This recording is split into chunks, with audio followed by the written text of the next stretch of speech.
தாத்தாலாம் 2 நாளா 100ல போனாரு. பிற விடியா காலம் 107ல கொண்டு வந்து இறக்கி விட்டு போனாங்க. எதுக்கு கொண்டு வந்தாங்க? நான் நடக்க முடியாதுன்னு கூட்டியாந்து விட்டாங்க. இந்த பக்கமா ஒரு 6 இலை, இந்த பக்கமா ஒரு 6 இலை கொண்டு ரோட்ல ஊனி ரெண்டா கிழிச்சு. இல்ல வாழை இலையா இல்ல பூ இலையான்னு கேட்டேன். என்ன இலை இளங்கியா? 4 தையல் போட்டிருக்கலாம். ஓ தையல சொல்லு. அதத்தான் சொன்னேன். தையல் போட்டு அதெல்லாம் மாறி போச்சு. பிறவே இப்ப வந்து நல்ல திடனா இருக்க பத்தியா? அப்போ ரெக்க இல்லாம எக்ஸல் பைக்ல அவர் அந்த வரத்து வராரு.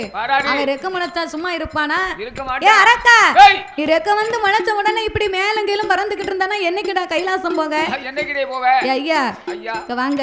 வந்துட்டேன். நான் முன்ன பின்ன கைலாசத்துக்கு போனதும் இல்ல வந்ததும் இல்ல. ஆமா கடவுளை பார்த்ததும் கிடையாது. கிடையாது. அதனால நீங்க முன்னாலே போங்க, சரிதான். நான் உங்க பின்னாலே வாரேன் பாரு. என்று நந்தி தேவன் இடத்திலே அரக்கன் சொன்ன போது ஆமையா அவர்கள் எப்படி வருகிறார்கள்? எப்படி? ஆதிவல்லி கையில கிட்டாரனாரோட இடமாக இடமாக